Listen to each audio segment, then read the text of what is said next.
Buenas tardes otra vez a todos y a todas.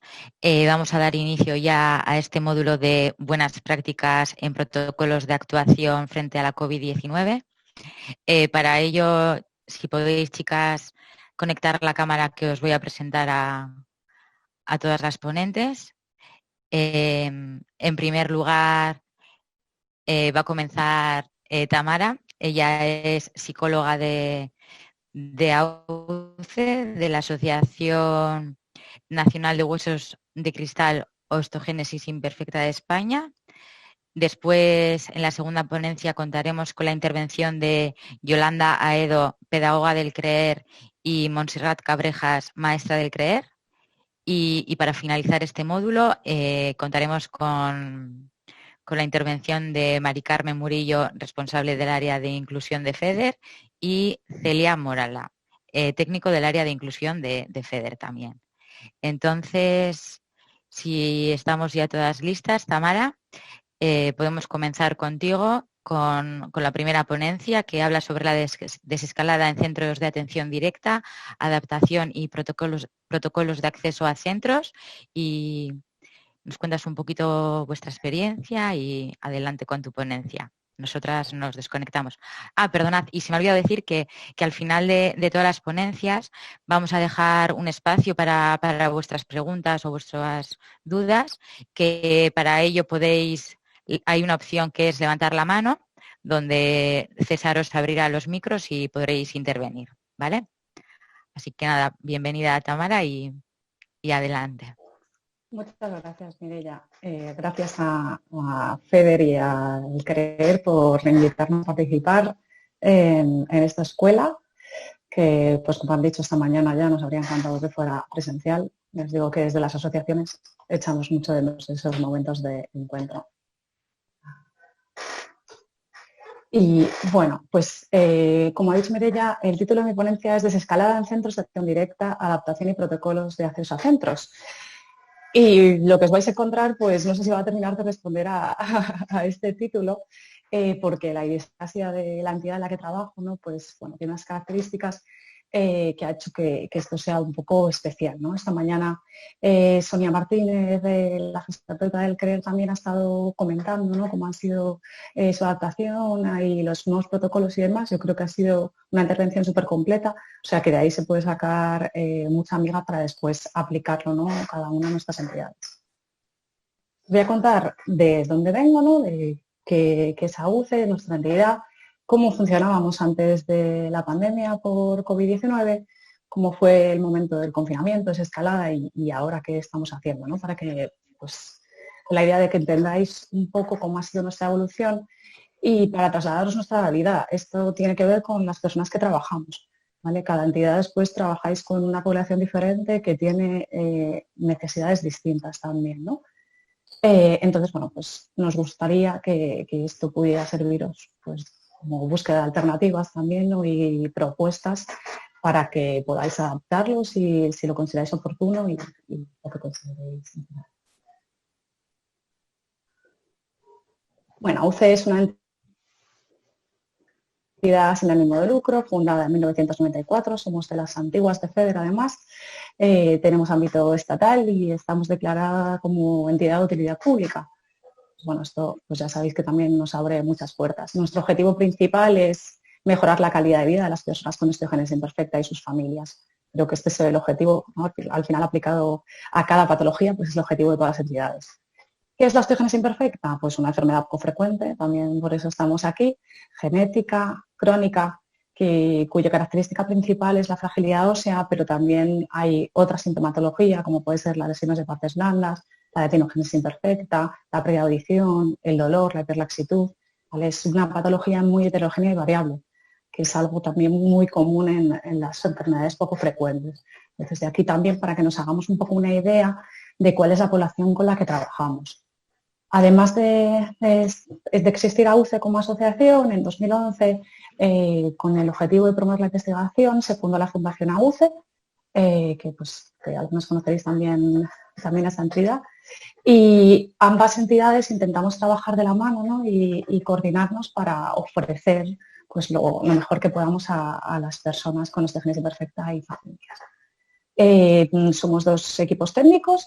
En el nuestro pues, hay una trabajadora social, un fisioterapeuta, yo como psicóloga, y desde hace unos meses también tenemos a Julia que ejerce un poco de figura de coordinación, y ella es la directora de Fundación AUCE precisamente con esta idea de aunar las 2 entidades y de trabajar más en paralelo, ¿no? y unidas. Y también hay un trabajador social y un psicólogo que trabajan. El trabajo principal de AUCE, pues ¿cuál es? El de todas las entidades, yo creo. El servicio de información y orientación. Esta es la base para hacer absolutamente todo, ¿no? Cualquier cosa, yo suelo decir que cualquier cosa es un sí o de inicio.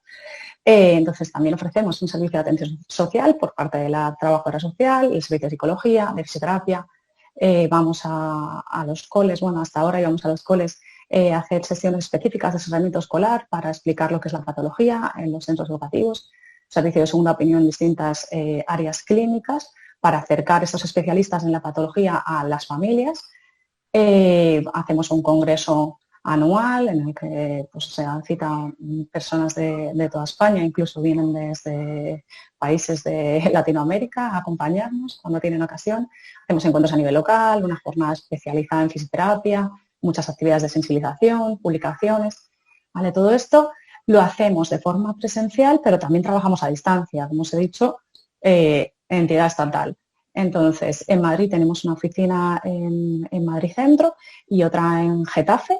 Y además, pues a esto sumamos, ¿no?, que mensualmente a través de un convenio con el Hospital Sant Joan de Déu yo me desplazaba a Barcelona todos los meses, además de actividades como recorrer los centros educativos y demás. Entonces, pues por un lado AUCE está dentro de Madrid y la Fundación AUCE está situada en Valencia. Si solo trabajásemos de forma presencial no llegaríamos ni a la mitad de las personas con osteogenesis imperfecta de España. Entonces, por eso desde siempre también se trabaja en la distancia. Entonces, esta situación que hemos vivido, esta crisis mundial, no nos está dejando, ¿no?, sin tantos recursos como pensábamos, porque estamos muy acostumbrados a trabajar en esa distancia y hacer que las distancias se acorten precisamente, pues a través del teléfono, el correo electrónico, las videollamadas, a través de las redes sociales, no hay mucho contacto. También quería recalcar aquí el trabajo en red, que es algo que se hace de continuo. Uno de los objetivos también que se tienen desde FED, CREER, ¿no?, y demás entidades. Y bueno, y pues ayudando a lo que podemos otras entidades, también aprendiendo y estando. Y algo que me gustaría también dejar de manifiesto es la importancia de la flexibilidad y la adaptación. Creo que somos una entidad, seguramente como todas, ¿no?, que estamos muy acostumbradas a adaptarnos a que lo que nos venga, que nos llamen mañana para hacernos una entrevista en la radio y vayamos. De pronto una universidad quiera que hagamos una formación y la hagamos, ¿no? Es como que a todos decimos que sí. Pues esa flexibilidad y adaptación y estar acostumbradas a funcionar de esa manera también nos ha supuesto unas habilidades ya de base que facilitan pues, la convivencia con la situación actual. Cuando se empezó a hablar de COVID y demás, no sabíamos muy bien qué iba a pasar. Desde AUCE teníamos planificado nuestro congreso anual al que estaban inscritas más de 220 personas. Iba a ser a finales de marzo en la ciudad de Granada y antes de que se declarase el estado de alarma, ya decidimos que lo mejor era aplazarlo, ¿no?, desde la Junta Directiva y garantizar la seguridad de todas las personas. Al día siguiente comenzamos a teletrabajar, después de cancelar el congreso, de aplazarlo, comenzamos a trabajar de casa. Esto es una ventaja total, ¿no? No tuvimos que esperar a nivel, ¿no?, de equipo técnico a que se tomasen estas decisiones desde otros ámbitos.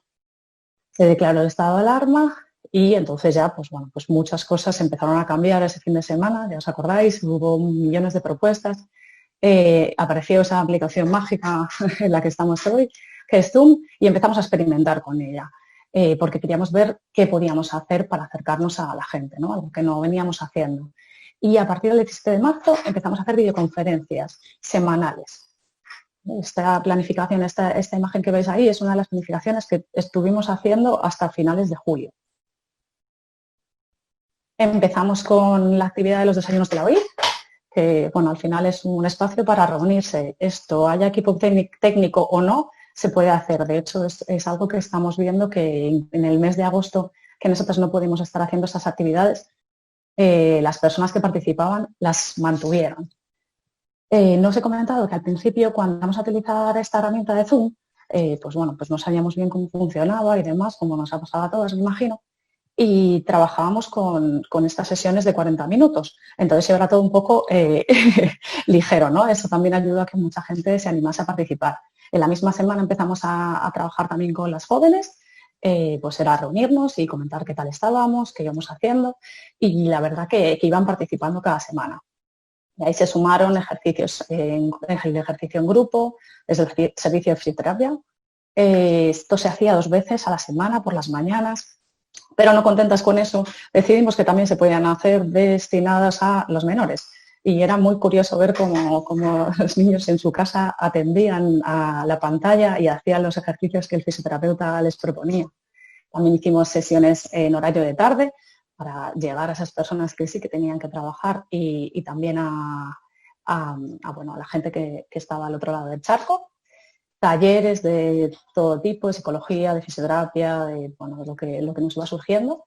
Y nos ayudó mucho también contar con herramientas, ¿no? y con modelos bueno, pues que están ahí en el mercado, que me imagino que ya conoceréis, como puede ser la aplicación Canva, que de hecho tiene una opción pro gratuita para asociaciones sin ánimo de lucro. Solo hay que escribir y solicitarlo ¿no? y te abren ese mundo maravilloso, genial, y que es vamos, una pasada para gamificar y hacer, ¿no? pues, actividades pues, como estas que os enseño, ¿no? Utilizar una herramienta que es divertida para compartir con la gente. Y he puesto el hashtag de Claustro Dije porque esto es algo que se mueve mucho en Instagram, la comunidad educativa, comparte muchísimos recursos por ahí y bueno, yo la verdad que aprendí un montón, conocí pues eso, materiales que podíamos adaptar y utilizar en nuestras sesiones. Todo esto lo compartíamos por las redes sociales, por los grupos que tenemos en el Facebook, por Instagram, ¿vale? En listas de difusión de WhatsApp. Y además empezamos a compartir los vídeos de las sesiones, de algunas de ellas, las que podían ser grabadas, principalmente el ejercicio, lo empezamos a compartir en YouTube, teniendo una acogida pues muy buena, la verdad. Este vídeo fue de los primeros que compartimos y tiene 480 visitas, que para nosotros la verdad que consideramos que es muy alto. Este es un taller que hizo el fisioterapeuta también de columna vertebral. Entonces, bueno, pues como que hemos focalizado todo mucho más en la atención online para intentar llegar a más gente, ¿no? Y estamos viendo que la respuesta ha sido muy positiva. Y aquí pues un mapa, ¿no? Que en España pues hemos estado en ha habido gente prácticamente de todas las provincias, hemos tenido participación incluso de gente de Alemania que su idioma no era precisamente el español, pero bueno, se han ido a intentar seguir las sesiones y Latinoamérica ha sido increíble, ¿no? Ha habido muchas personas que se han querido sumar. Especialmente en el Día Mundial de las Mujeres Imperfectas, hicimos una actividad en la que invitamos a todos a unirse, nos conectamos por Zoom, gente de todos los países, entonces fue muy gratificante. Hicimos además pues un juego gamificado, que lo tenemos traducido en todas las lenguas oficiales de España y lo pasamos por ahí, así que bueno, también son herramientas que se pueden utilizar. Fundación AUCE estuvo haciendo también talleres desde el principio, pues el manejo al miedo y la preocupación ante el coronavirus, elaboración de currículos, bueno, han estado haciendo muchas actividades, ¿no? Intentamos no solaparnos en las temáticas. Y pensamos muchas veces que necesitamos a un profesional, ¿no?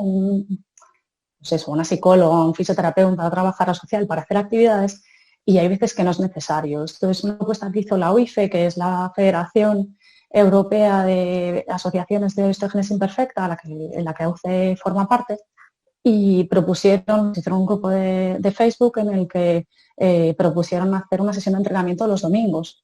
Entonces ellos mismos eran los que se coordinaban, ¿no? O sea, ahí se conectaba quien quería de todo el mundo con un idioma compartido que era el inglés y ponían vídeos de ejercicio que habían ido seleccionando y compartiendo en esa red Y bueno, pues al final se juntaban todos los domingos para hacer esto. Y también surgió como una iniciativa de los participantes en las videoconferencias esta actividad, ¿no? Querían hacer algo un poco más lúdico y entonces propusieron hacer el bingo de la OI. Todos nosotros jugamos siempre con, con las siglas en todas las palabras y fue algo que también fue gratificante y no tuvimos que estar tampoco un equipo técnico detrás, ¿no? Que muchas veces es encender la cerilla y ya eso pues va solo. Empezamos la desescalada y en la UCE, ¿no? Pues como en todas las entidades y en todas partes, hubo un poco de furor aquí y de nervios para conseguir todos los materiales y demás. Para esto, FEDER y COCENFE nos han ayudado un montón, ¿no? Haciéndonos llegar materiales de forma gratuita y también darnos acceso a proveedores para acceder a esos materiales de protección y limpieza pues que antes no utilizábamos, ¿no? En esta medida. Mantuvimos el teletrabajo y comenzó también a ofrecerse la atención presencial de fisioterapia, ¿no? En casos en los que eso era imprescindible, ¿no? Como atendiendo a todos los protocolos básicos del COVID, lo que se ha hablado esta mañana también, ¿no? Pues el aforo, tener cita previa, el uso de la mascarilla obligatoria, el gel, la desinfección y los profesionales, ¿no? También que vayan equipadas y demás. Y preguntamos, después de todo esto, ¿no? de que la gente empezaba a salir, preguntamos también qué les estaban pareciendo las actividades que estábamos haciendo, ¿no? Porque parecía que tenían buena acogida, pero queríamos andar un poco más y pues como veis la respuesta era clara, nosotros nos la esperábamos, pero querían que siguiésemos haciendo este tipo de acciones, ¿no? Al final el confinamiento había sido una oportunidad para llegar a personas que antes no llegábamos.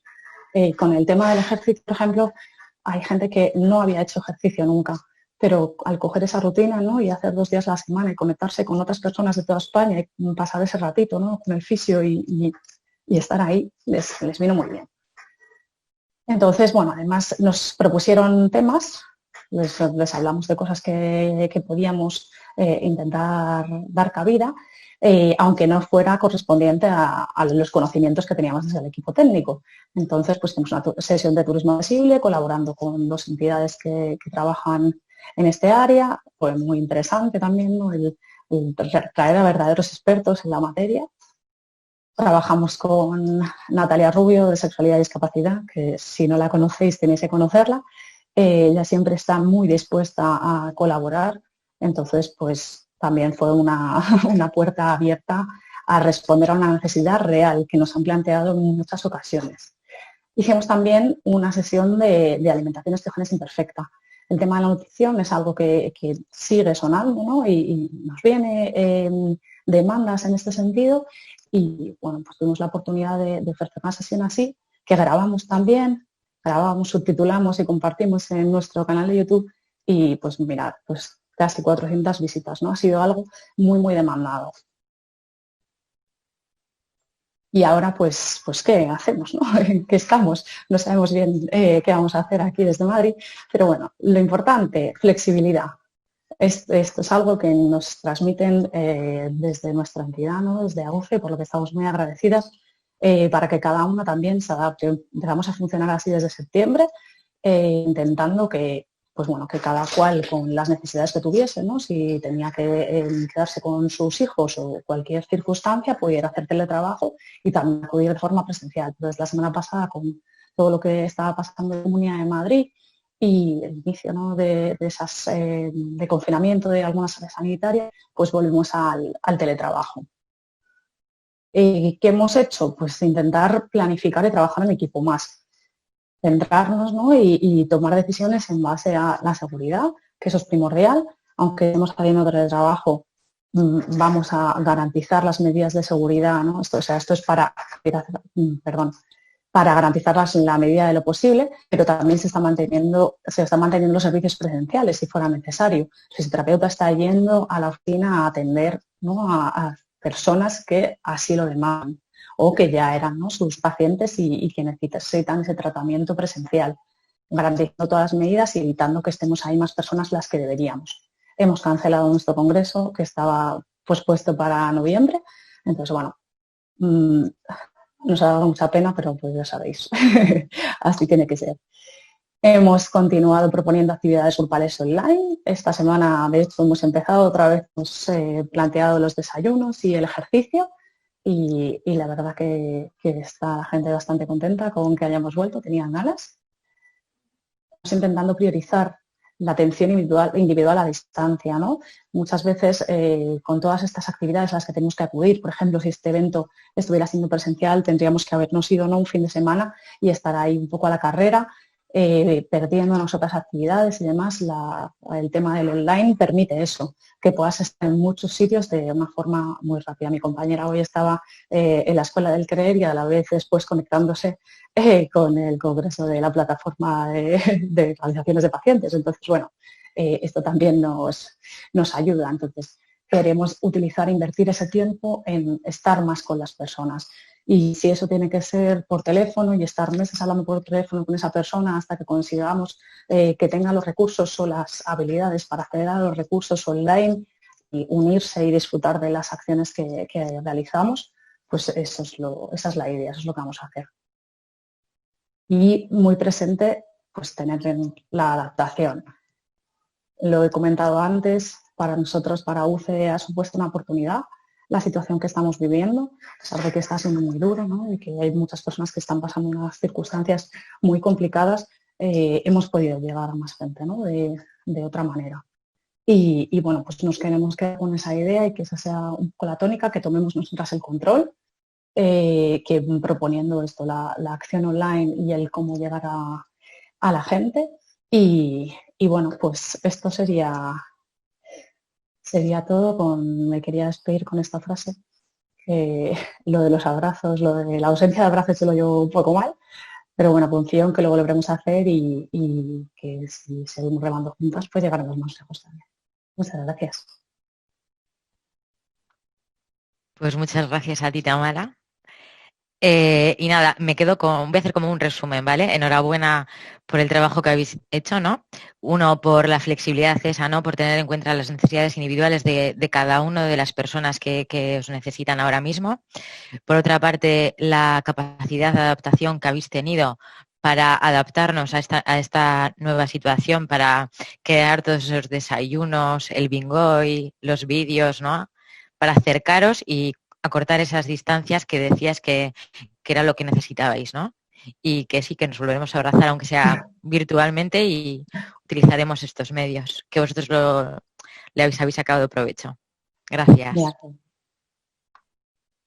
Y pues nada, ahora vamos a dar paso a Yolanda Aedo, que es pedagoga del CREER, y a Montserrat Cabrejas, que ella es maestra también del CREER, y tienen una ponencia con un título así muy llamativo, que se llama Confinamiento, una oportunidad. Así que nada, os doy la palabra y adelante. Bueno, buenas tardes. Empezará Monse y después ya completo yo la parte final. Monse, si se activa el... ¿Eso?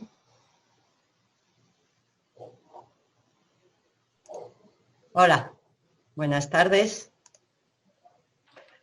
Pues sí, como bien ha dicho Mireia, nuestro título, El confinamiento, una oportunidad.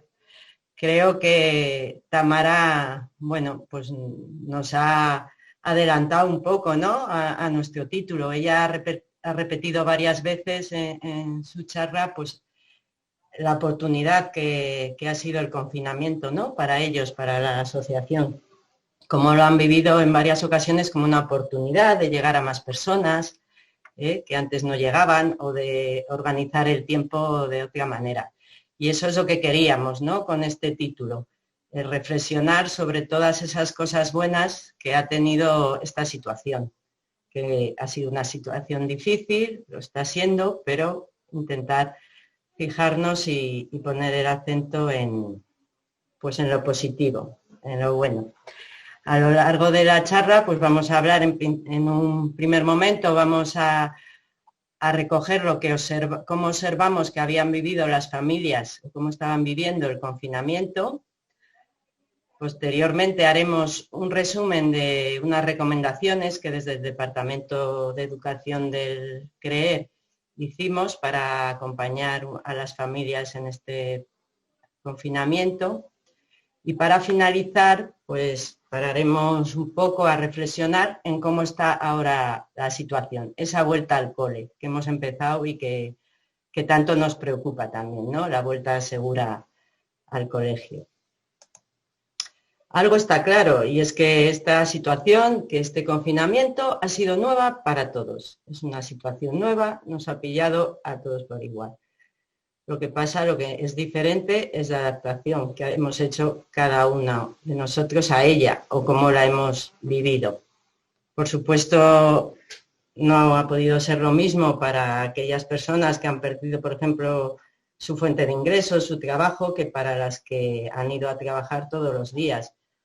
Tampoco habrá sido lo mismo para las personas que vivían solas o aquellas que vivían o convivían con su núcleo familiar.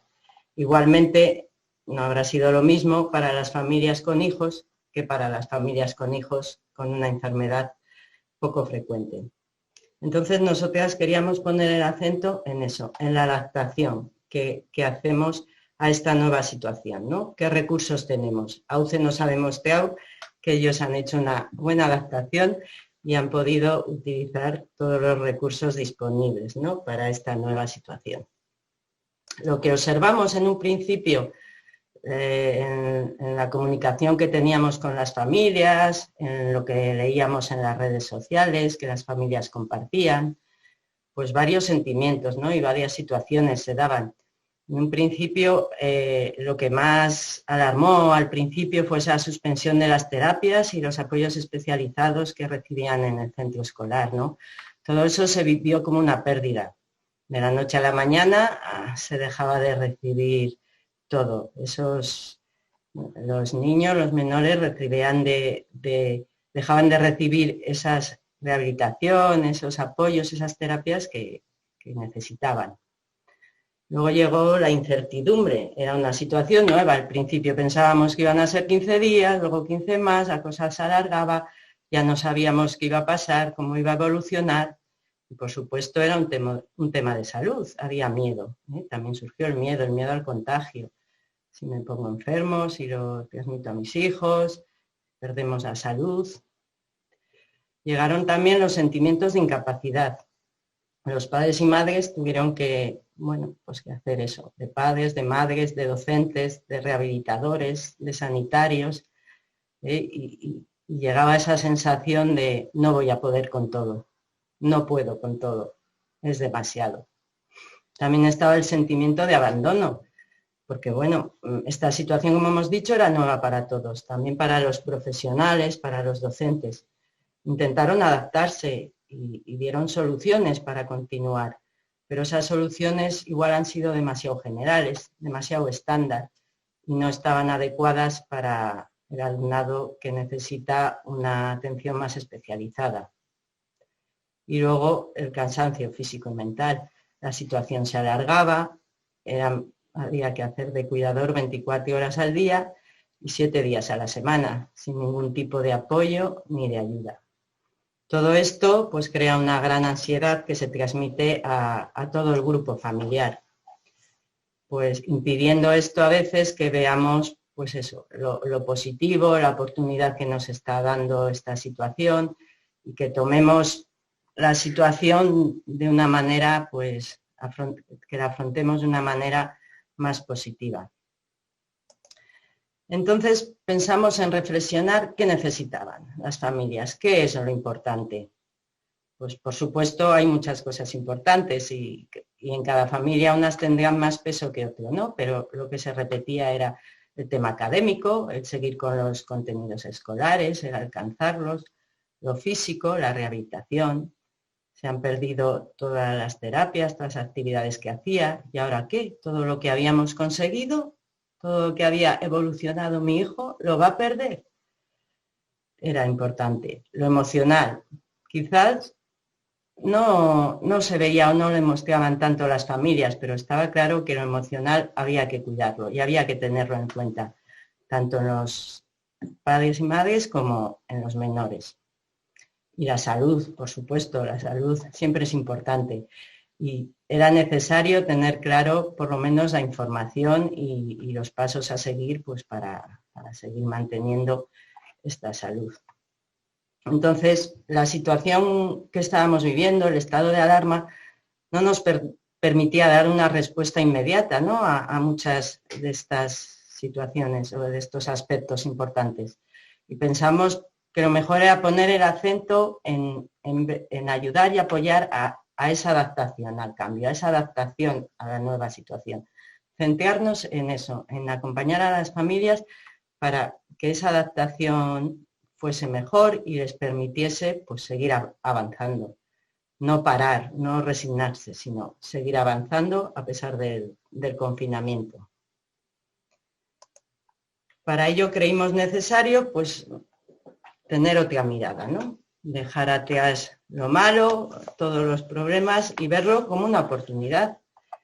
Como ha dicho Auce, hemos visto que el confinamiento ha dado muchas oportunidades a la asociación y también en el ámbito familiar, por supuesto. Habíamos ganado en tranquilidad. ¿Cuántas veces las familias nos han hecho llegar ese estrés que tienen, ese agobio de horarios? Tengo que hacer la tarea, tengo que llevarle a esta sesión de rehabilitación, luego a la otra, luego el martes me toca, el jueves. Lo habíamos conseguido, nos habíamos liberado de los horarios. Podíamos disfrutar y tener tranquilidad con nuestros hijos. La convivencia. Teníamos más tiempo para estar juntos. O quizás no más tiempo, pero sí más tiempo real, más tiempo de calidad. Porque antes estábamos con ellos, pero igual estábamos corriendo. El tiempo que estás con ellos estás pensando en que tienes que acabar la tarea, en que te tienes que vestir para irnos aquí, para irnos allá.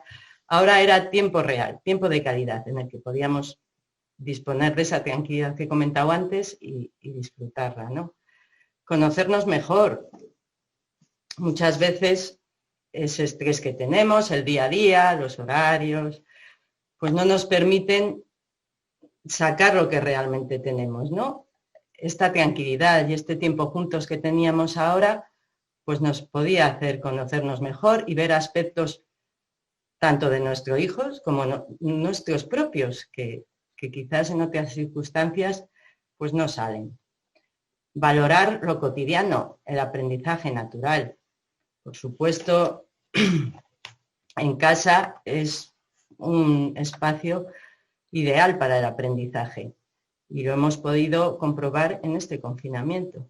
Y había que darle importancia y valorarlo y hacer ver a los padres que lo que ellos hacen y estaban haciendo valía y es importante y estaba bien. Y también otra oportunidad era crear rutinas nuevas. Teníamos nuestras rutinas, pero muchas veces nos venían impuestas por el día a día porque había que ir a música y había que ir a fisioterapia y había que ir al cole, pero ahora no. Ahora esas rutinas teníamos autonomía para crear nuestras propias rutinas. En resumen, lo que queríamos era ayudar a las familias a organizar ese caos que nos había traído el confinamiento. A organizarlo, pero viendo siempre lo positivo y tomándolo como una posibilidad de avance, para seguir avanzando, para no parar. Con esa idea fue con la que creamos las recomendaciones, que era pues eso, para acompañar a las familias y que pudiesen vivir de manera satisfactoria el confinamiento. Ese era el objetivo. Y ahora Yolanda os va a hablar un poco de ellas, de esas recomendaciones. Gracias. Vale, comparto mi pantalla entonces. Muchas gracias, Monse.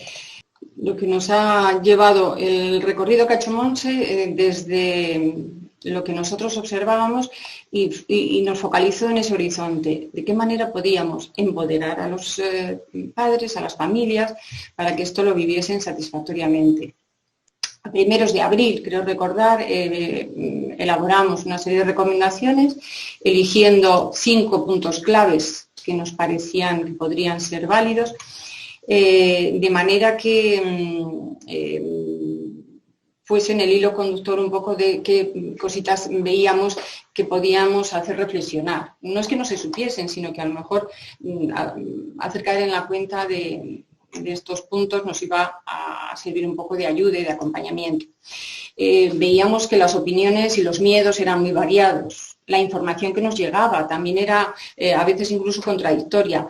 Nos empezaban a decir que a lo mejor también los niños estaban empezando a preocupar o que preguntaban mucho. Dijimos, vale, bien, pues aprovechemos eso. Seamos conscientes de que son muy sensibles a cómo vivimos nosotros, pues vamos a hacer caer en la cuenta. Y por eso uno de los puntos fue la importancia de hablar con él y de buscar ocasiones para que sus emociones se canalizasen. Dibujos, en el caso de que no hubiese comunicación verbal, juegos, cuentos, 1000 herramientas que también estaban disponibles a través de otras entidades y organizaciones, pero bueno, que lo tuviésemos en cuenta, que hablar y la forma en que nosotros lo viviésemos iba a hacer que ellos lo viviesen con tranquilidad, con el sosiego suficiente para seguir avanzando. Otro apartado era recordar lo importante del orden. Al principio parecían unas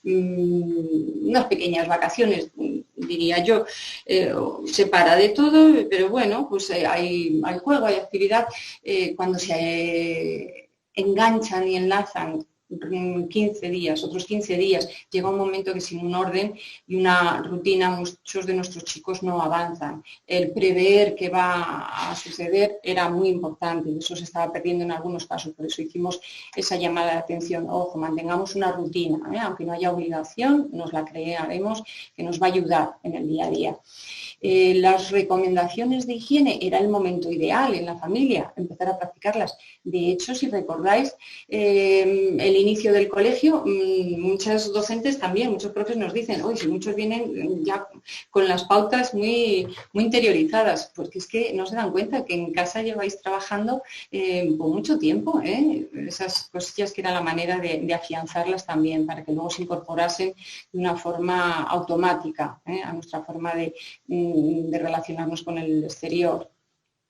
Otro aspecto que lo ha comentado también Monse y que me parece que no podemos olvidar, que la casa no deja de ser un entorno de aprendizaje y muy, muy, muy, muy importante y de mucho valor, que a lo mejor en ese lamento y en esa angustia por la pérdida que habíamos hecho de oportunidades exteriores de recibir contenidos o actividad, perdíamos las propias oportunidades de la casa. Eso nos parecía que eran oportunidades reales que les estábamos dando y que las teníamos que aprovechar. Y ahí incluimos una serie de recomendaciones y posibilidades para que la casa fuese un lugar de aprendizaje.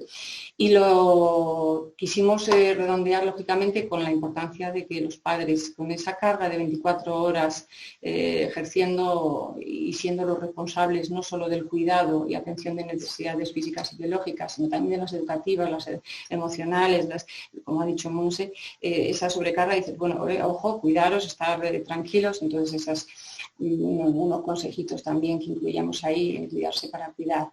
En definitiva, era un acompañamiento para que esta situación obligada pudiésemos verla como algo que no nos iba a hacer perder, como estábamos llegando en muchas llamadas de teléfono, y dar la otra mirada. Hay oportunidades y vamos a aprovecharlas en esto que nos ha tocado vivir.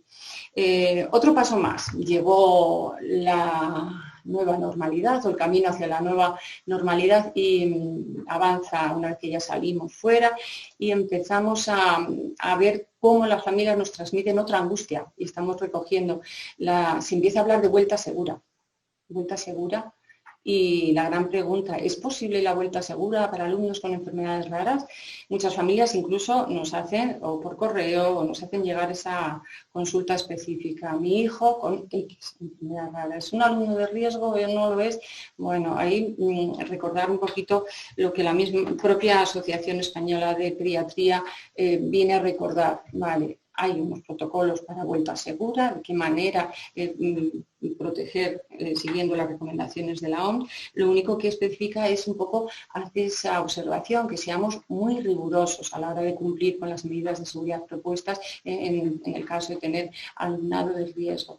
Ser conscientes también de algo que la propia presidenta nos ha recordado en muchas, incluso entrevistas, en las declaraciones y publicaciones que hace la asociación, que el riesgo cero no va a existir, ¿no? Hay recomendaciones que habréis tenido acceso por grupos de patologías o eso, pero que en todas ellas siempre hace esa coletilla que he anotado ahí. Su interpretación a la hora de ser puestas en marcha dependerá de los recursos disponibles, de la situación epidemiológica en la que se encuentre la zona en la que está la escuela. O sea, es decir, que va a ser muy focalizado a esas características propias y únicas. En esas recomendaciones hay un apartado que le habréis tenido acceso, si no, ese enlace le tenéis ahí en las recomendaciones. En general, para alumnos con enfermedad rara, lógicamente no nos puede dar un sí o un no, sino que va a depender sobre todo de esas complicaciones médicas, que deberá ser valorado de forma individual por especialistas correspondientes. Lo que sí que notamos es que se buscaba en las familias esa seguridad de es sí o no, eso es lo que se buscaba, un sí o no.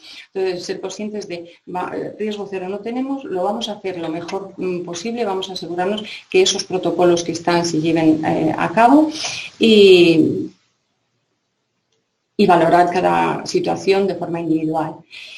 Protocolos en los colegios hemos recorrido todas las comunidades autónomas y en eso, bueno, pues todos cumplen esa adaptación que desde Sanidad, recogiendo las pautas y recomendaciones de la Organización Mundial de la Salud, se han hecho y han adaptado todas las comunidades autónomas, ha hecho sus protocolos de la vuelta segura, ¿vale? Con desiguales, ¿verdad?, nivel de concreción en cuanto a alumnados de riesgo, ¿eh? Unos los consideran a mucho detalle, otros hacen unas recomendaciones más generales, o sea, lo que sí que todos reconocen la posibilidad de acogerse a esa situación en la que como alumno de riesgo sanitariamente con un informe clínico está justificado, pueda tener una opción de no presencialidad en el centro. Con mucho detalle no está regulado. Los que más detallados se encuentran son los protocolos de Andalucía, Aragón y Murcia para la situación de alumnos con necesidades educativas especiales, que hacen a lo mejor una recomendación incluso de los asientos en el transporte público.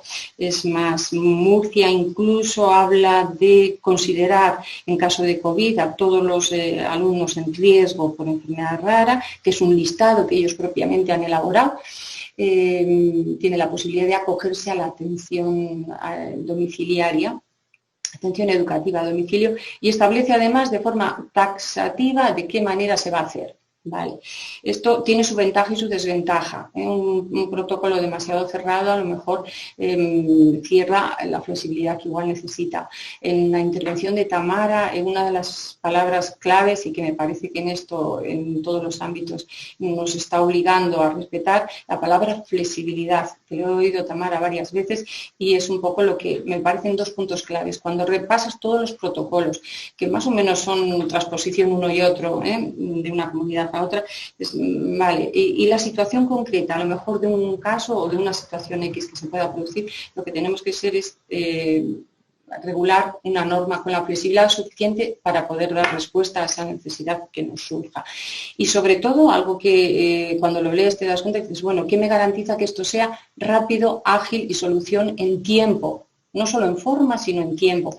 No vaya a ser que me den la solución cuando ya ha terminado el curso escolar. Eso, yo os he dicho que requisitos de cualquier medida que establezca cualquier protocolo serían esos dos, flexibilidad y agilidad.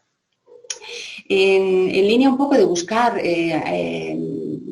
el lado positivo, la otra mirada a estas situaciones, con la incorporación a los centros estamos viendo que está siendo, bueno, pues según comunidades autónomas hay unas cosas buenas, otras, bueno, pues y cada centro también tiene su propia organización, nos vamos a encontrar pros y contras en cada una.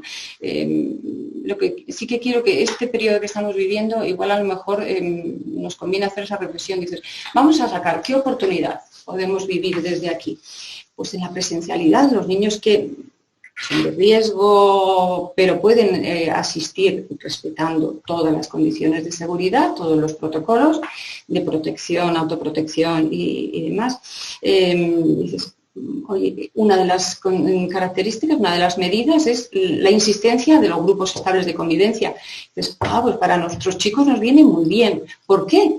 Pues ese grupo burbuja en el que el número de alumnos, donde se ha podido respetar, es pequeñito, es perfecto, porque es un grupo estable, convive, hay mayor complicidad entre ellos, se conocen más, va a ser parte de ese grupo y se va a sentir él también como parte de ese grupo. Eso me parece que es un punto que en esto ganamos muchos enteros. Otra de las cosas que muchos centros están desarrollando, y hay que agarrarnos a ello y observarlo como un gran apoyo a la inclusión, es el apoyo dentro de aula. En muchos centros no va a estar pululando el PT o la L de un centro a otro, de un alumno a otro, de un centro a otro, va a estar en grupos más estables, incluso va a dar las pautas a los tutores, luego el apoyo le va a tener dentro del aula, que sería el camino que podemos ir ganando y probando y experimentando a ver si funciona. De manera, fijaros, me gustaría hacer esta reflexión. Dejamos de estigmatizar al alumno si nos encargamos, los docentes desde fuera, de organizar esos apoyos, de dotar al tutor y al docente de esas herramientas para esa atención educativa adaptada a todos y cada uno de los alumnos, deja de estar estigmatizado. No es el niño que sale, el niño que le sacan a apoyo, el niño que... Eso es algo a mirarlo con ojos positivos.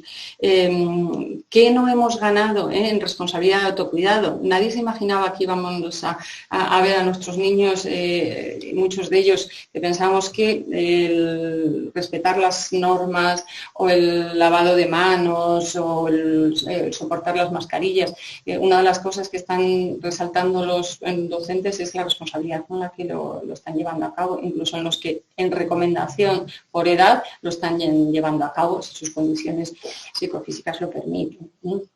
Y incluso en la no presencialidad en aquellos alumnos de riesgo que deben quedarse en casa, el riesgo se convierte en el que nosotros propiamente llevamos el control, evitamos ese riesgo, esa incertidumbre del contacto externo y ahí lo que sí que vamos a notar es necesidad de trabajar hábitos de autonomía personal y el niño que está trabajando desde casa con un sistema a otro, le vamos a ver, es más, del confinamiento hay muchos casos que nos cuentan padres que no pensaban cómo iban a funcionar estos niños y dicen, está pendiente del momento en que sabe que aunque sea una vez a la semana el tutor le va a llamar o va a estar pendiente o van a tener, los que han tenido esa opción, una videollamada, está pendiente de ello. Eso, sentirse importante también, eso es una oportunidad que nos va a dar la herramienta de la no presencialidad con los recursos que tengamos. Los distractores que hay en la presencialidad, pues en estos niños se va a quedar neutralizado. Es un poco ahora el equilibrio, es decir, perdemos en socialización, vamos a ganar a lo mejor en esos niños en los que el entorno distorsionaba para estar un poco más centrado. Es buscar algo positivo en la parte que nos ha tocado vivir. Y todo esto visto, por último, como algo, en el fondo, pasajero, con esa confianza de que va a ser algo pasajero, de que va a ser algo que volveremos. No sabemos si, a lo mejor no se parece mucho a lo que dejamos antes del confinamiento, pero sí que hemos hecho un recorrido, tanto en el confinamiento como ahora en esta vuelta, hemos hecho un aprendizaje grande. Tamara, cuando decía, ha hablado de recursos y de herramientas, incluso cuando habla de Genial y del Canva, dices, vamos, herramientas, y he visto por ahí algún recurso que son propios de materiales educativos, y el compartir, el ponerles en manos de otros profesionales y poder hacer uso de ellos de manera exitosa, me parece que es un aprendizaje que le hemos incorporado todos, padres, niños, que eso tenemos que valorarlo también. En este camino yo creo que vamos a encontrar lo bueno de la presencialidad, lo que ha funcionado en la no presencialidad, y cuando esto retome lo más parecido al riesgo cero o más cercano al control que podamos hacer de la pandemia, yo espero que la escuela que vivamos, tanto los docentes, las familias, los alumnos y alumnas con enfermedades raras como cualquier tipo de alumno, la escuela sea mejor y sepa qué cosas tiene que ir modificando. La caña que se han metido los profes a adaptar metodologías y materiales, con la observación que en el confinamiento salió. Ojo, no os olvidéis que estáis haciendo para la gran normalidad, pero hay muchos niños que se nos van quedando por ahí y les empezamos a tener en cuenta. Eso también creo que es un valor y me parece que es un aprendizaje. Y nada más, por mi parte, Monse veo que está desconectada, no la tenemos tampoco ni en la cámara, pero era un poco el objetivo nuestro, el ver cómo lo habían vivido las familias, lo que nos transmitían, lo que estábamos observando y de qué manera podíamos empoderar y decir, ojo, que podemos sacar algo bueno de esto, a pesar de todo lo negativo que parece que vivimos. Y nada más, muchas gracias por vuestra presencia virtual, desgraciadamente, pero bueno, como veo hay muchos nombres y nombres de personas ya conocidas, pues gracias. Muchas gracias. Muchas gracias a vosotras, ¿no? Que como habéis dicho, le habéis dado otra mirada a este confinamiento y a esta vuelta a la normalidad. En el confinamiento, pues como ha comentado Montserrat, habéis sacado ese lado positivo, ¿no? Ese tiempo de calidad dedicado a la familia, un tiempo en el que habéis podido o habéis recomendado que hablen de las emociones, que trabajen esa inteligencia emocional, que valoren lo cotidiano y lo que decía Yolanda, ¿no? Que piensen también en el autocuidado, en el cuidarse para luego poder cuidar al de al lado. Y muy importante también, Yolanda, lo que decías, ¿no? Lo de la flexibilidad, que tanto Tamara como vosotras lo recalcáis una y otra vez, ¿no? El ser flexibles, el atender también las necesidades individuales de cada uno y de cada una de las personas. Así que nada, muchas gracias. Ha sido un placer. Por el chat os dan también las gracias. Y si queréis ya, antes, o sea, vamos a terminar ya con la última ponencia, que va a ser a mano de Mari Carmen Murillo y Celia Morala, que nos van a hablar sobre la situación del alumnado con enfermedad rara durante el cierre de los centros sanitarios. Así que cuando queráis, chicas, adelante. Un segundín que ponemos la PPT.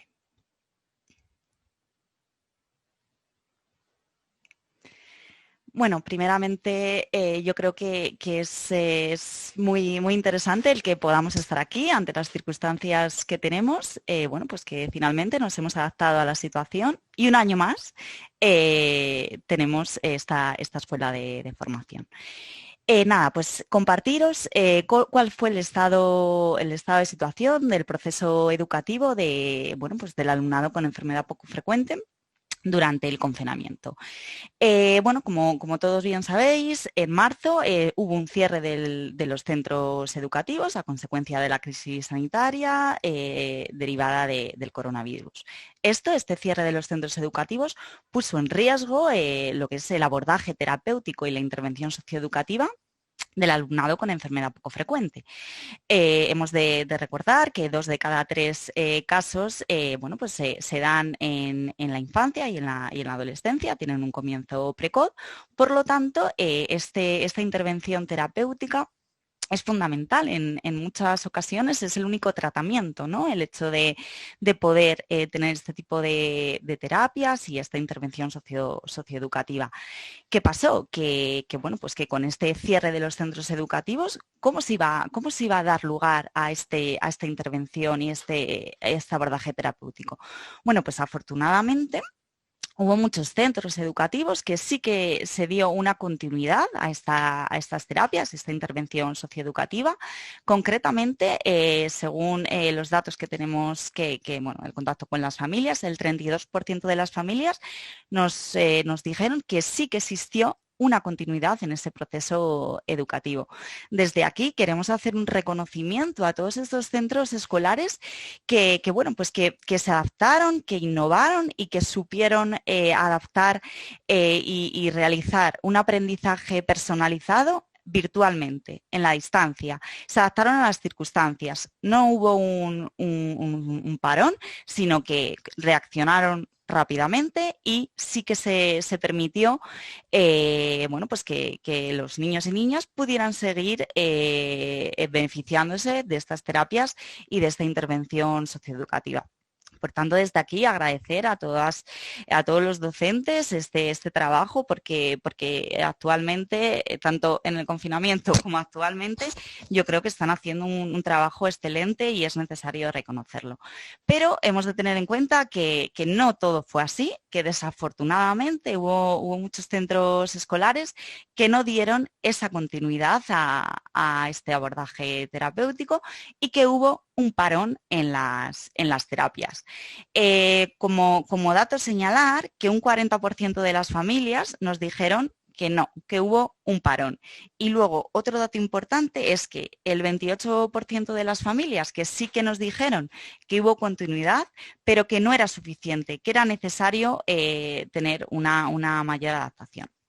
Centrándonos en estos casos en los que no hubo continuidad del proceso educativo, queremos transmitiros cuáles fueron las dificultades, ¿no?, que nos transmitieron las familias. Bueno, pues una de ellas fue la imposibilidad de acceder a todos los materiales que se precisaban para estas terapias. ¿Qué pasó?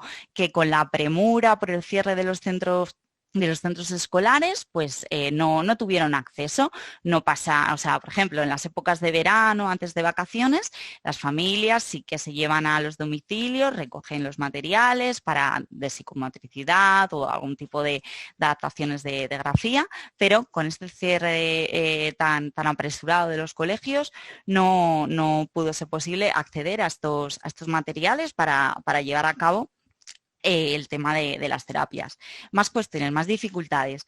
Las familias nos transmitían que no eran especialistas lógicamente, no son maestros, no son maestras, no eran especialistas, no tenían una metodología adaptada para poder apoyar a los chavales en las tareas escolares en las distintas actividades que desde los colegios les mandaban, ¿no? Y se quejaban de ello, ¿no? Que no podían, o sea, que tenían que conciliar, que a su vez necesitaban apoyar a los chavales y que ellos decían, es que no somos especialistas, no podemos tener en cuenta todas las particularidades que como profesional, como docente en el centro educativo se tienen en cuenta, pero desde los domicilios, desde esa situación que estaban viviendo, pues que no podían tener esa adaptación tan precisa. También hubo una interrupción del servicio de atención educativa domiciliaria, pues evidentemente por el estado de alarma. Se vio interrumpida este servicio y los chavales que tienen que se benefician de este servicio educativo quedaron un poco como en el limbo, ¿no? Porque no tenían un centro educativo de referencia, no tenían un aula específica de referencia, un grupo de referencia, con lo cual, bueno, pues sí que tienen asignado un centro educativo, que el centro educativo le mandaba tareas, pero ya está, no había una vinculación y eso considerábamos que sí que era una gran dificultad para los chavales que se beneficiaban de este servicio. Y bueno, por último, también otra de las dificultades muy importantes era el aislamiento social que estaban teniendo los chavales, ¿no? Porque no tenían esa conexión con el grupo, con su grupo de iguales y yo creo que es algo que es un aislamiento en esas circunstancias es muy duro, ¿no? Si de por sí ya el confinamiento es duro, pues sufrir ese aislamiento por no tener esa conexión emocional con su grupo de iguales es difícil y sobre todo que no tenían ese espacio para poder compartir, aunque sea virtualmente, con el grupo clase. Ante toda esta situación que os he trasladado, de las dificultades que estaban encontrando las familias donde no había continuidad, bueno, pues surgió la incertidumbre de qué pasará una vez se retome y se abran las escuelas. Bien, no sabíamos muy bien si iba a ser en junio, si iba a ser en septiembre o cuándo iba a ser, pero las familias sí que nos trasladaban la incertidumbre que tenían una vez se aperturasen los centros educativos. Desde FEDER nos pusimos manos a la obra intentando concretar acciones que pudieran favorecer, ¿no? el acceso de los chicos y chicas con enfermedades poco frecuentes o sin diagnóstico a las aulas, y bueno, dijimos, ¿qué podemos hacer? También compartimos todo este tipo de acciones con el grupo de trabajo que comenzó a funcionar en verano del 2019. Comenzamos a compartir estas acciones que queríamos llevar a cabo y bueno, pues finalmente elaboramos un documento de recomendaciones, ¿no? Un documento de recomendaciones contemplando los 3 posibles escenarios que nos podíamos encontrar. El escenario de educación a distancia, el escenario de educación telemática y el escenario mixto, ¿no? Compaginando las 2 modalidades. Se elaboró el documento de aprender frente al COVID, que a continuación mi compañera Celia Morala os explicará en más detalle. Muchas gracias. Hola a todos, buenas tardes. En primer lugar, muchísimas gracias. Bueno, gracias también a mi compañera Mari Carmen por esa introducción.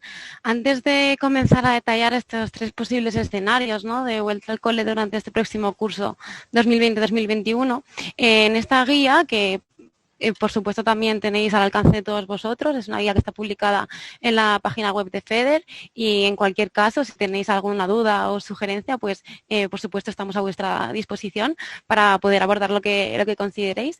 Y en esta guía se contempla también un apartado de recomendaciones generales, que es donde planteamos tanto a la administración educativa como a los centros educativos, es decir, a toda la comunidad educativa en general, una serie de recomendaciones transversales ante las 3 posibles situaciones que se pueden llevar a cabo, o bien sea como me ha comentado mi compañera, a distancia, semipresencial o presencial, ya bien sea por la evolución de la pandemia, porque haya un posible nuevo estado de alarma o porque vaya evolucionando de manera favorable, o bien porque realmente las condiciones del alumnado de salud le impidan acudir de manera presencial al centro educativo. Estas recomendaciones generales, en primer lugar, son la coordinación entre educación y sanidad. Si siempre ha sido imprescindible y siempre desde FEDER hemos hecho muchísimo hincapié en esta coordinación, ahora con toda esta situación de la COVID-19 se evidencian mucho más estas necesidades sociosanitarias del alumnado con ER que no se acaban de cubrir del todo en los centros educativos en muchas ocasiones, que se han evidenciado todavía más durante el confinamiento y que ahora ante una nueva situación de reformulación y reestructuración de los centros y de la jornada escolar, pues tienen que contemplarse. En este sentido, desde FEDER proponemos la creación de una mesa de trabajo para establecer unas bases de ese trabajo en red entre sanidad y educación, donde se puedan incorporar ambos tipos de necesidades y donde se puedan garantizar la creación de protocolos de actuación y planes de contingencia para el alumnado con enfermedad poco frecuente. También un poco para, digamos, compensar las dificultades y necesidades del alumnado que han surgido con esta interrupción de las terapias, planteamos que se revise de nuevo la evaluación psicopedagógica, que se haga una revisión psicopedagógica donde se detallen estas necesidades y se definan apoyos en base a las nuevas circunstancias, ¿no? Se tienen que compensar y generar planes de refuerzo para que el alumnado pueda continuar su proceso de enseñanza y aprendizaje. Para ello es imprescindible también que se aumenten profesionales, que se den más horas de apoyo, que bueno, como decía antes Yolanda, lo bueno, como hay que sacar lo bueno a todo, esto nos va a traer que muchos profesionales sí que estén dentro de las aulas, que también es un gran aspecto al que recurrimos siempre, ¿no? Por otro lado, determinamos también que tanto las que tanto la administración como el centro educativo puedan llevar a cabo medidas de supervisión, no solo de protección, de revisión de las medidas de protección e higiene frente al COVID, sino también de todas estas terapias, de todo este seguimiento de todo el alumnado para que no vuelva a pasar como ha pasado durante este estado de alarma. También mencionar dos aspectos. Uno de ellos es cuando nos encontramos que a través de nuestro servicio de información y orientación son muchas las familias que han contactado con nosotros y nos han dicho es que mi hijo es una persona que por su patología es considerada de alto riesgo para acudir presencialmente al colegio. En esos casos en los que los alumnos no puedan acudir de manera presencial y haya un informe médico que justifique esa no presencialidad, desde FEDER proponemos que por favor se pueda definir un plan de adaptación educativa y se pueda dar continuidad en cualquiera de las otras modalidades, bien semipresencial o bien a distancia, a todo ese proceso educativo. Igualmente, también son muchas las familias que han visto suspendida la escolarización combinada, ¿no? La modalidad en la que parte están en un centro educativo ordinario y parte en un centro educativo de educación especial. Diferentes localizaciones, autonomía, se ha decidido escoger una única modalidad de escolarización. Entonces, desde FEDER entendemos las circunstancias individuales de cada uno, entendemos las circunstancias de salud que estamos viviendo a nivel general y la posibilidad de que no se puedan llevar a cabo por protección ambas modalidades de manera presencial, pero sí que de lo que planteamos desde FEDER es que se pueda dar continuidad, aunque sea a una de ellas, siempre siendo la familia quien tenga la opción de elegir, ¿no? Favoreciendo que esté involucrado en ese proceso de toma de decisiones, que se pueda garantizar también la continuidad de la otra modalidad, bien sea por el servicio de apoyo educativo domiciliario o bien sea de manera telemática. Ahora bien, voy a entrar, no sin tampoco entrar demasiado en cada una de los posibles escenarios. Con respecto a la modalidad presencial, como comentaba anteriormente, es imprescindible establecer ese plan de refuerzo que compense dificultades de acceso y la interrupción de los apoyos e intervenciones que se ha llevado a cabo durante el estado de alarma, y luego también hacer en la medida de lo posible y de todo, poner todos nuestros esfuerzos en que las aulas sean un espacio seguro, ¿no? Esa seguridad que hablaba también antes Yolanda, se puede ahora mismo ser seguro, bueno, vamos a intentarlo. Hay que facilitar medios de transporte seguros, hay que garantizar mayor supervisión en patios y en los espacios de comedor.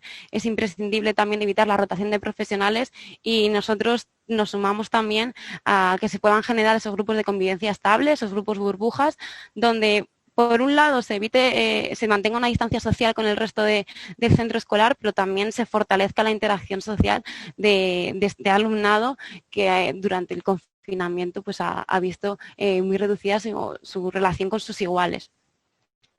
Con respecto a la modalidad semipresencial, bueno, como comentaba antes mi compañera, nosotros proponemos que en la medida de lo posible se pueda garantizar este servicio de apoyo educativo domiciliario, es decir, ante circunstancias que también es posible no solo que bajo un informe médico se detalle la no presencialidad al centro educativo, sino que a lo mejor simplemente se aconseja o recomienda una reducción de horas de la jornada escolar, por lo cual estaríamos ante una modalidad semipresencial o mixta en la cual pues se puede plantear que cuando el alumno no acuda de manera presencial a clase, sí que reciba ese apoyo con el servicio de apoyo educativo domiciliario, principalmente para poder dar continuidad a esa intervención y a esas terapias.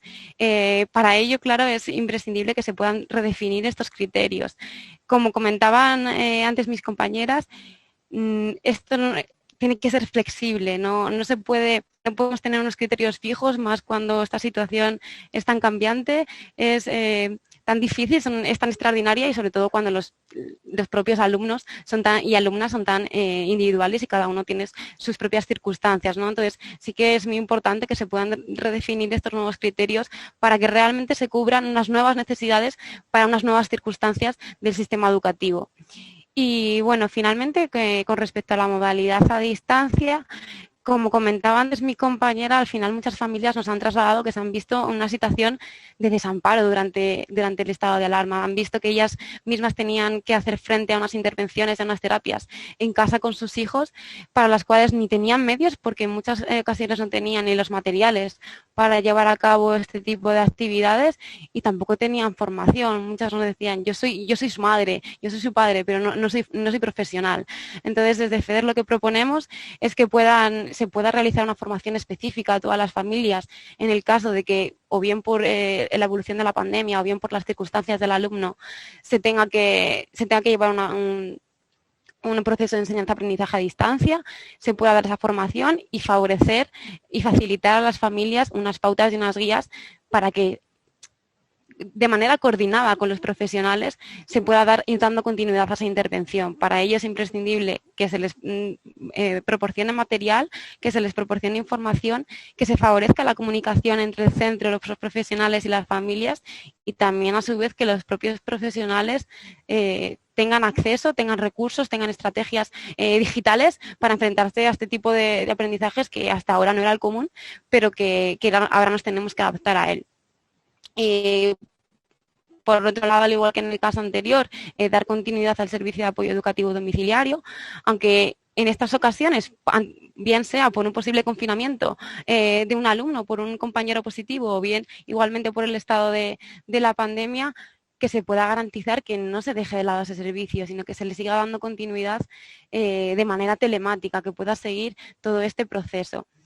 Y bueno, esto es así de manera muy general las recomendaciones. En cualquier caso, repito que estamos a vuestra total disposición. Está publicada en la página web.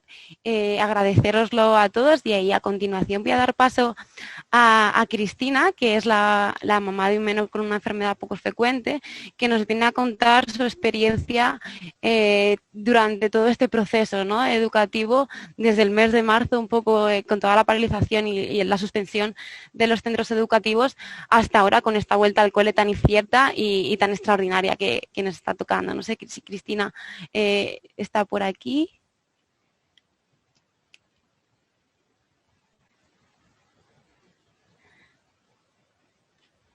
No sé si... Celia, buenas tardes. ¿Me escucháis?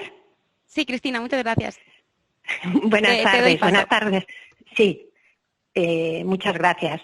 Buenas tardes a todos, a todas las familias. Estoy invitada a través de Carmen y Celia del Departamento de Inclusión de FEDER, que me ayudan muchísimo en todo este periplo educativo y sanitario que supongo que comparto con todos vosotros, con todas las familias. Celia me ha presentado y me dice que os voy a contar un poco desde marzo. Yo creo que desde marzo seguramente tengo en común todo con todos vosotros, porque ha sido pues muy duro, como habréis visto en esta jornada, vamos, como lo que estaréis comentando de todas las cosas que nos han pasado, pero yo pensaba que ahí acababa todo y que ahora venía lo bueno, pero resulta que nos encontramos primero con la incertidumbre de la vuelta al colegio, y cuando ya decidimos que no vamos a ir al colegio porque, habíamos hecho un campamento de verano, habíamos asistido y con tan mala suerte que la monitora dio positivo, y entonces tuvimos que hacer cuarentena, y ahí reflexionamos un poco de lo que podía ser el colegio. Nuestro colegio es un colegio muy grande, el más grande de Cantabria, nosotros somos de Cantabria, y nos planteamos y decidimos que el niño no iba a ir al cole. No sabíamos lo que nos venía encima con esta decisión, porque nos ha costado mucho, tanto a nivel sanitario, que en un principio hemos tenido problemas para conseguir los informes, y en el ámbito educativo eso ya ha sido, pues muy caótico, la verdad. Entonces, en sanidad,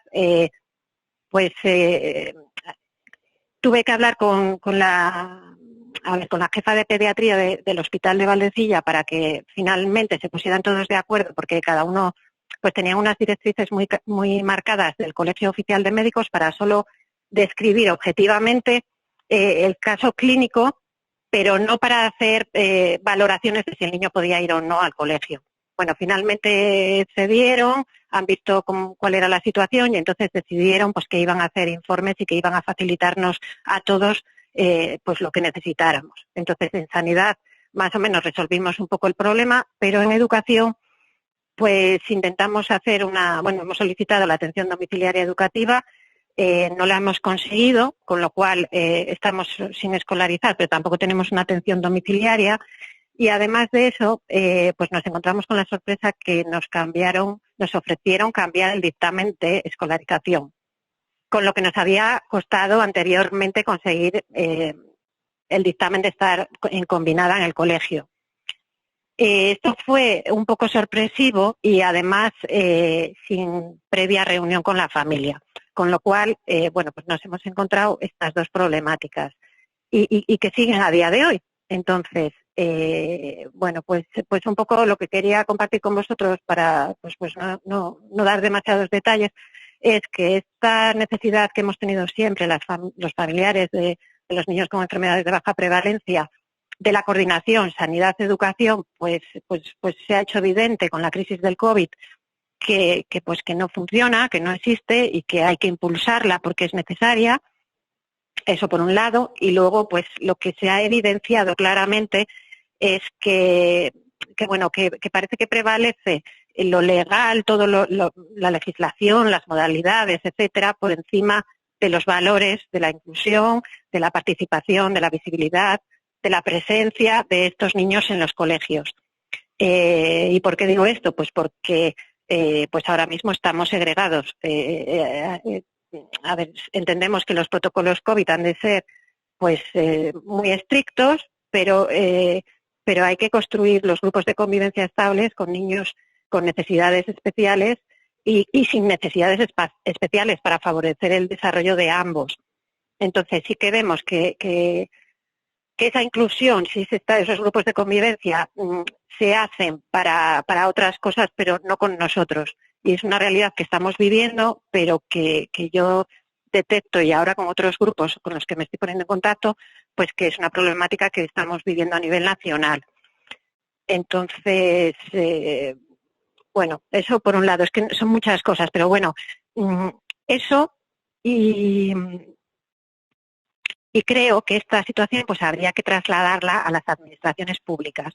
Es decir, que un poco lo que me está pasando a mí, lo que nos está pasando a nosotros como familia, que queremos participar de la comunidad y que nuestro hijo se desarrolle en sociedad, ¿no? Porque la escuela al final pues es el modelo de sociedad que queremos construir.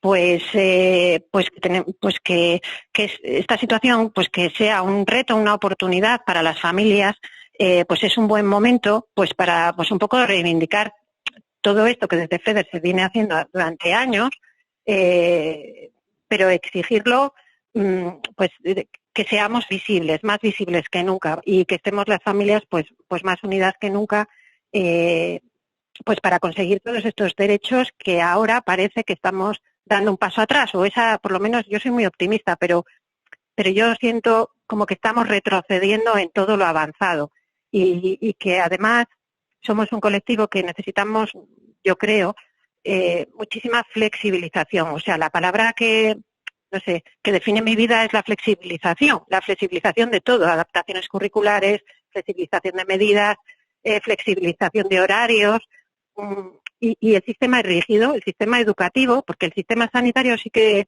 al final nos da una respuesta aceptable, o resuelve antes y quiere resolver, tiene voluntad de resolución.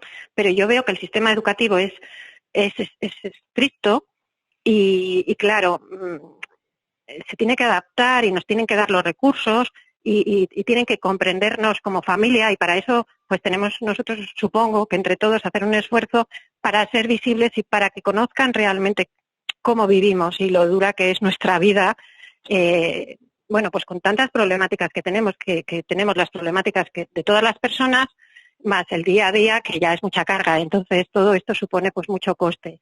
En mi caso, ahora mismo, pues es un coste emocional, porque, claro, yo ahora mismo estoy negociando con atención a la diversidad la modalidad de escolarización de mi hijo, que tiene derecho a estar escolarizado en ambas modalidades, porque además es que cuando hablo de esta modalidad combinada, creo que es razonable. Estamos hablando que a lo mejor si los niños hacen educación física y ahora aquí en el colegio lo que están haciendo son rutas medioambientales, pues es que mi hijo se puede adherir a esa ruta perfectamente. O sea, no veo un problema para eso con respecto al COVID y cosas así. O sea, que es una cuestión de voluntad, pero también yo creo que de sentarse a pensar que existimos, que somos diferentes, diversos, distintos, y bueno, y también no restar a esos otros niños que están en el colegio, que no nos están viendo y que no sé, nos están quitando algo a todos. Yo lo estoy viendo como así.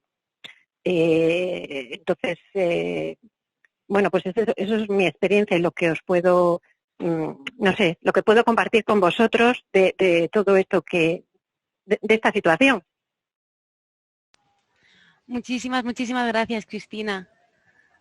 Gracias a vosotros, Celia, que siempre nos apoyáis y ojalá podamos pues remar juntos y que es lo que haremos y ojalá podamos hacer cambios porque creo que lo necesitamos. O sea, necesitamos una sociedad del siglo XXI, no del siglo XVIII. O sea, en el aspecto inclusivo y en los aspectos humanos, ¿no? Porque al final estamos muy evolucionados, pero ¿en qué estamos evolucionados? Tenemos que estar evolucionados en lo más importante, que es en ser persona, yo creo.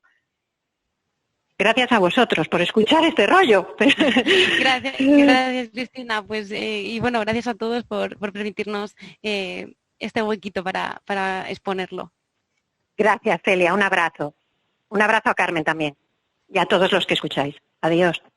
Gracias, Cristina, por compartir tu experiencia, tu testimonio y como tú dices, por querer remar unidos y unidas. Eso siempre. Gracias. Un abrazo a todos. Un abrazo, Adiós. luego. Y bueno, y muchas gracias a Celia y a Mari Carmen por habernos dado esas recomendaciones en las que han estado trabajando y también por realizar esa guía para el alumnado con enfermedad rara que podéis encontrar en la página web. Y ahora si queréis, bueno, si podéis, chicas, por favor, encended las cámaras, que os voy a leer unas preguntas que nos están dejando por aquí en el chat, ¿vale? Bueno, hay miles de enhorabuenas y gracias, que no puedo leerlas todas, pero bueno, que para todas muchas gracias y enhorabuena. Y voy a empezar con una pregunta de María Isabel, de la Fundación Síndrome de Wolf-Hirschhausen o 4P-, que nos dice: en Castilla-La Mancha los alumnos en educación combinada desde educación les han obligado a asistir solo a uno de los dos centros, por lo que han tenido que elegir entre el colegio en educación especial y el ordinario.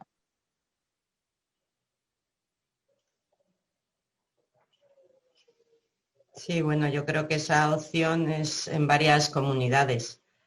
En el caso de la escolarización combinada, pues para evitar ese tránsito, ese trasiego de personas en un sitio u otro, para priorizar la salud, digamos, están recomendando que cuando hay una educación combinada se elija una de las opciones.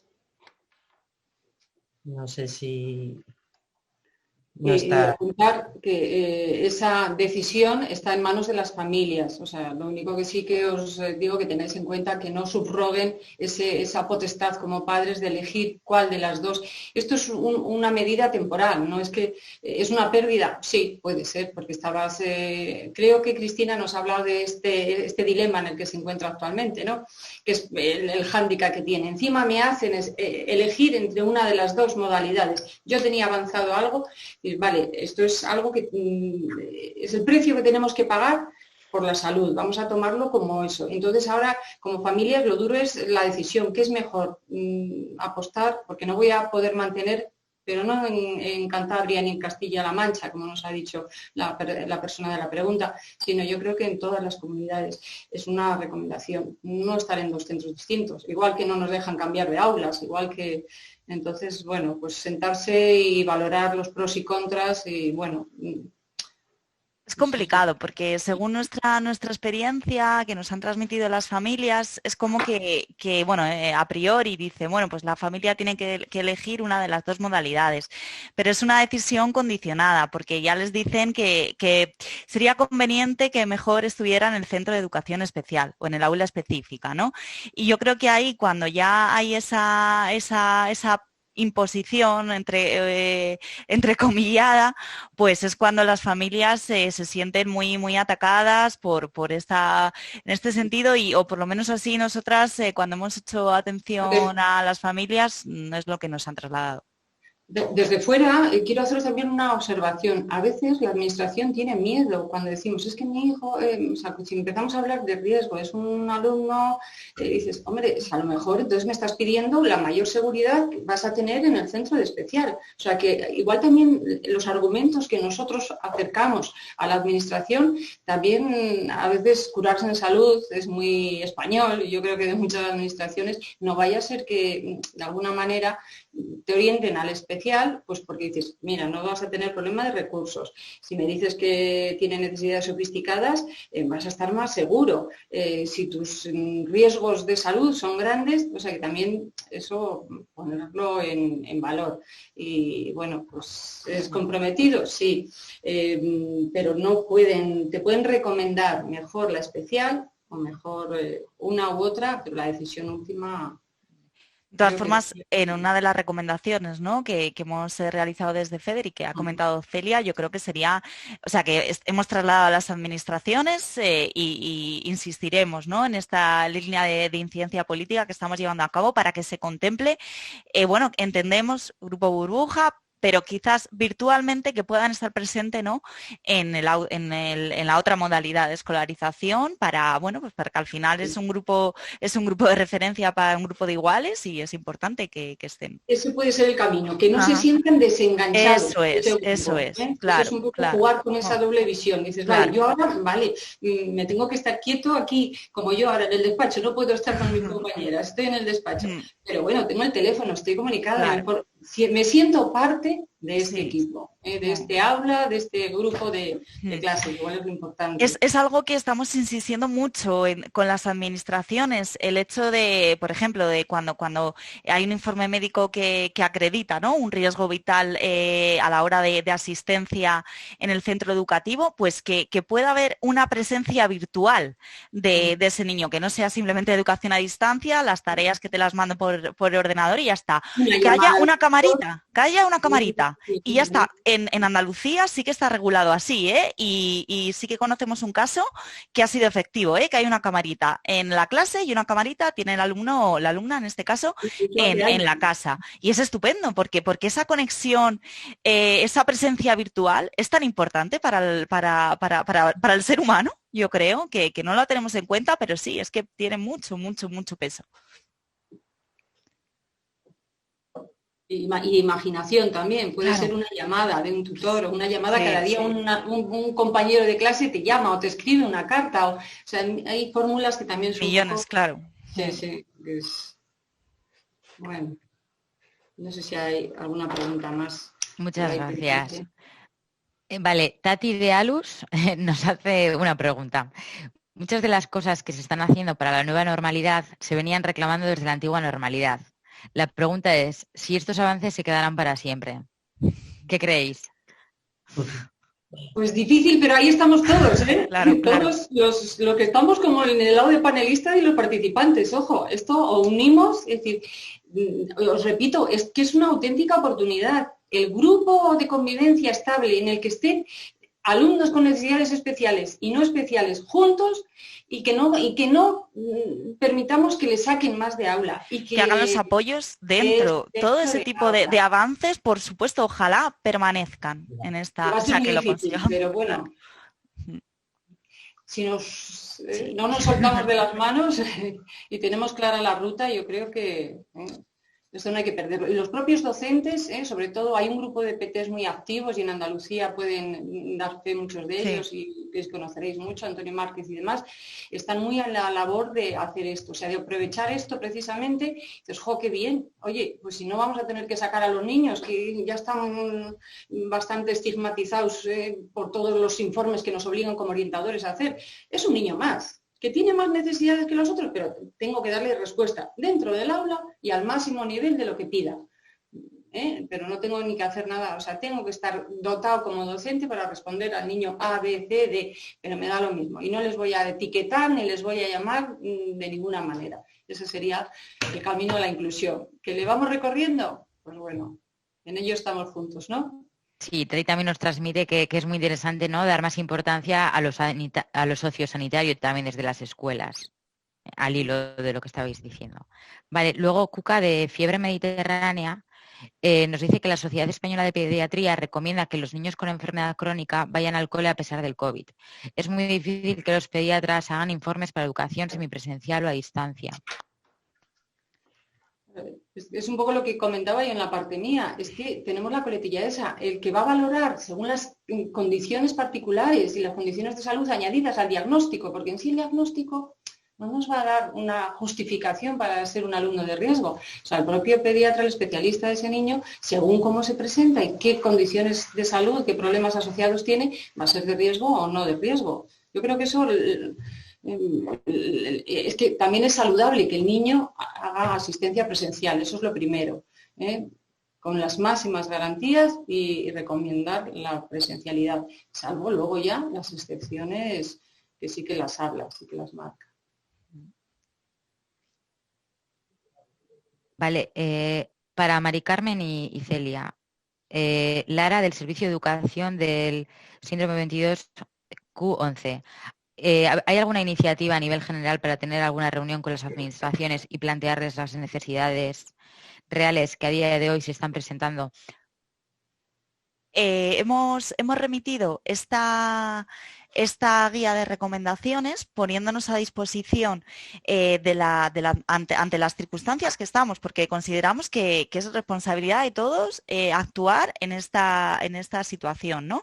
Y nos hemos contactado tanto con la Administración Educativa como la Administración Sanitaria de todas las comunidades autónomas, poniéndonos a disposición de ellas para trabajar juntas, poder contemplar las diferentes situaciones que están aconteciendo.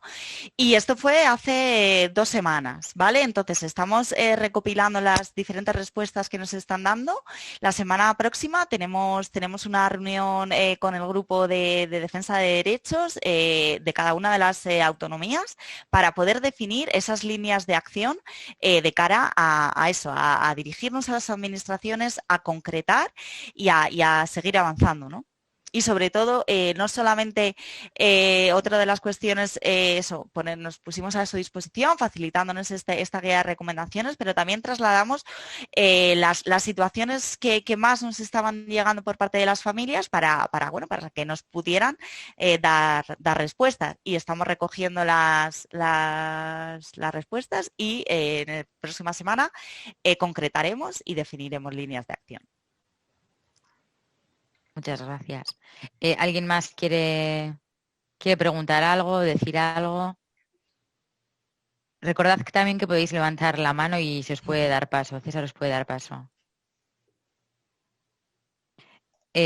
Antonio nos escribe que desde Cataluña también que está siendo difícil, que la Consejería de Educación está siendo cada vez más rígida, que no admiten faltas de asistencia, a no ser que haya un justificante médico. Los informes psicológicos no los admiten ante niños con trastornos mentales que pueden tener dificultad o bloqueos puntuales.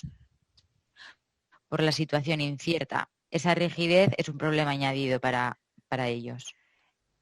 Únicamente apuntar que, yo creo que la palabra flexibilidad, ¿no?, ha estado muy presente en esta mesa, y Cristina, como testimonio, sin previo acuerdo, ella también lo ha mencionado. Me ha llamado la atención que como ella lo ha puesto encima de la mesa y nos ha transmitido esa necesidad de flexibilidad ante las circunstancias actuales.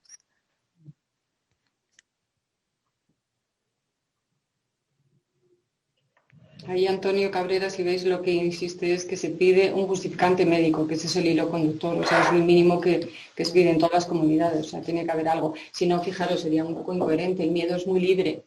O sea, yo como padre siempre voy a tener miedo de, sin una enfermedad rara o sin una complicación de salud, siempre el miedo está, entonces tienes que acotar eso. Entonces tenemos que exigir que, vale, acude al centro, pero con las máximas garantías y que sean escrupulosos en el cumplimiento de la normativa sanitaria que está impuesta, mucha escrupulosidad, y si no hay una razón que lo justifique.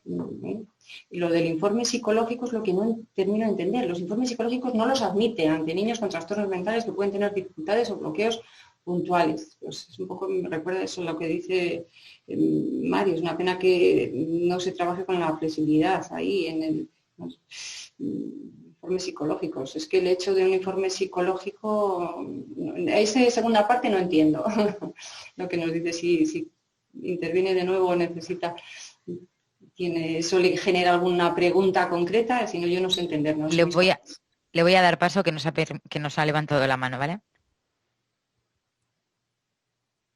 César, ¿le puedes abrir el audio a Antonio, por favor? Hola, sí, ya lo he abierto yo. Vale. Hola, ¿qué Adelante, tal? Antonio. Sí. Bueno, ante todo, gracias y felicitaciones por la organización y por todas las ponencias, enriquecedoras las experiencias y todo muy interesante, sinceramente.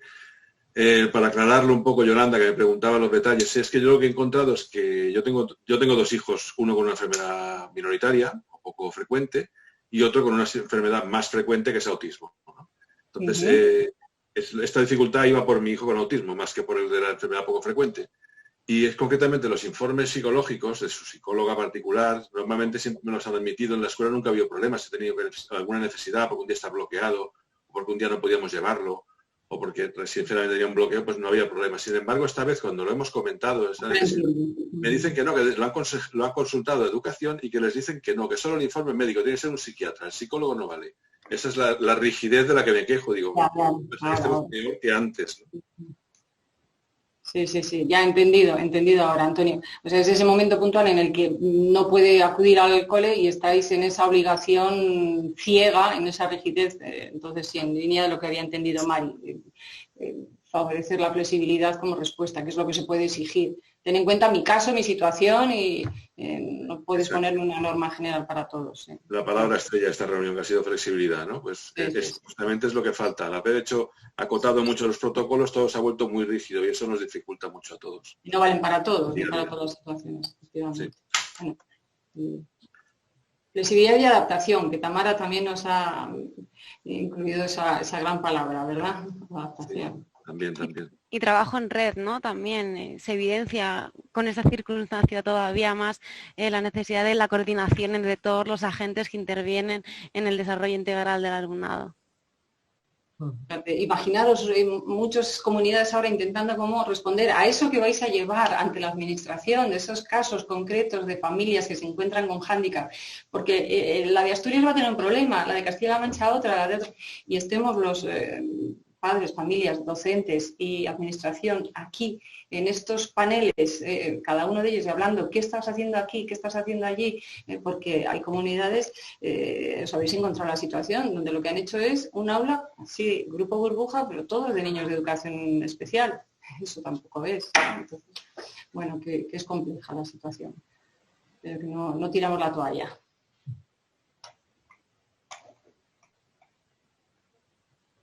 Vale, pues si no hay más preguntas, lo dejamos ya aquí por hoy. Muchas gracias a todas de verdad por vuestras intervenciones. Ha sido una tarde muy, muy agradable y recordad que mañana volvemos. Daremos inicio a la escuela a las 9:30, pero si podéis conectaros sobre las 9:15 o así por si tenemos alguna incidencia o lo que fuese. ¿Vale? Y nada, que muchas gracias de verdad. Gracias, adiós. Gracias a vosotros. Muchas gracias. Hasta luego.